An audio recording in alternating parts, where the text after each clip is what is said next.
My daughter said I was a broke loser. She publicly shamed me online, all because I wouldn't pay for her $250,000 wedding. But that was just the beginning. That public shaming was the first hit. What she did next almost ruined my life.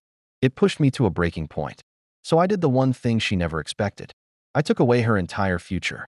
And she came begging for forgiveness. I'm 52, a teacher, a widower. My daughter, Sarah, is 26. After her mom died, she was my entire world. I dedicated my life to her. I balanced work, grief, and being a father. I did everything I could to raise her right. I'm not a rich man, just a regular guy. I saved up enough to give her a good life. I always thought she knew the value of hard work. I was dead wrong. Everything changed when she got engaged. Her fiancé was this flashy guy. All designer clothes and Instagram posts. Not my type, but hey, it was her life. I figured if she was happy, I could live with it. Then she laid out her wedding plans. It wasn't a wedding. It was a monstrosity. It would cost $250,000.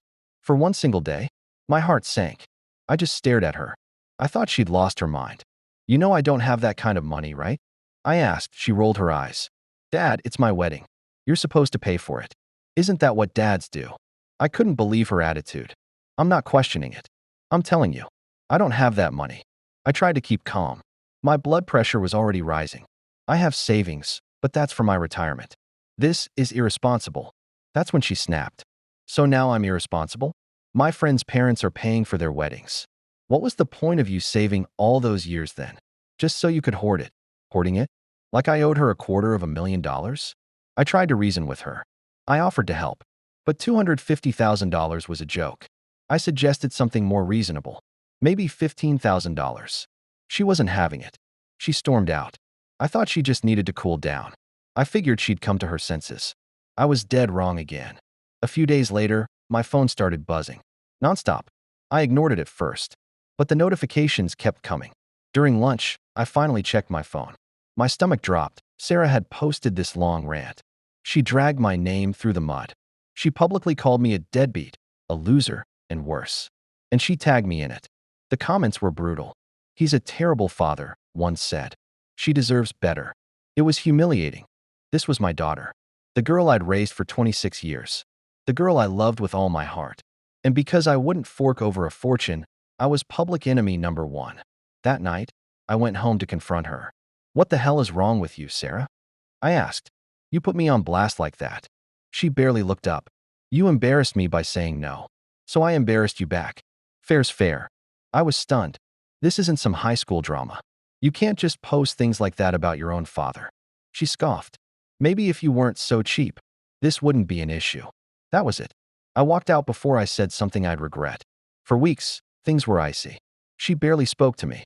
She kept the post up, milking the sympathy. And then, one morning, a friend sent me a link. It was a GoFundMe. The title, Help Me Have the Wedding of My Dreams Because My Dad Refuses to Pay. I wish I was joking. She wrote this sob story. She was asking strangers for money. My own daughter. People were actually donating. I stared at the screen in complete disbelief. This wasn't the daughter I raised. This was someone else. Someone selfish and cruel. A complete stranger. That night, I made a decision. It was the hardest decision of my life. I withdrew every bit of financial support I'd been giving her. I was helping with her rent and car payments. I pulled the plug on everything. If she wanted to act like I was a walking ATM, fine. She could figure out how to live without my money. And then I did the last thing I could do. I disinherited her. I had spent years planning to leave her everything I had. But I couldn't reward this behavior.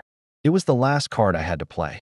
And I played it. When I told her, she completely lost her mind. She showed up at my house, screaming, crying, accusing me of abandoning her. You can't just cut me off like this, she yelled. I'm your daughter. You're supposed to take care of me. I looked her dead in the eye. Not anymore, Sarah. You made your choice. Then, for the first time, she got real. She dropped the act. She started sobbing. She told me the real reason she was so desperate. Her fiancé was threatening to call off the wedding. If she couldn't come up with the money, he was leaving her. So all of this, the public shaming, the fundraiser, it wasn't about me. It was about keeping her precious fiancé. My own daughter threw me under the bus because she was afraid he would leave her. Please, Dad, she begged. Just help me this one last time. I wanted to say yes. I really did. But I couldn't. Not after everything. No, Sarah. I can't help you anymore. You're on your own. She broke down again. She called me every name in the book, but I didn't budge. She left that night. I thought maybe that was the end of it, but of course, it wasn't. A few days later, she posted again. This time, she accused me of being emotionally abusive, of neglecting her, of being a terrible father who was never there for her. It was all a lie, but it spread like wildfire. More hate, more people piling on. I was furious. But more than that, I was done. She had crossed a line. I gathered every screenshot, every post, every nasty message. I sent it all to her fiancé. If she wanted to play dirty, fine. I could play dirty too. 2 days later, the wedding was off.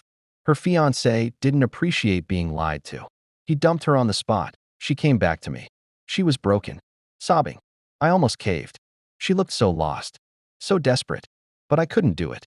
I couldn't save her from herself. I told her to leave. I haven't seen her since. She moved out of town. She blocked me on everything. Do I miss her? Every day? But I couldn't keep being her punching bag. I couldn't let her drag me down with her. And that's that. There's no happy ending here. Just a broken man who tried his best. And a daughter who threw it all away for a fairy tale wedding that never happened.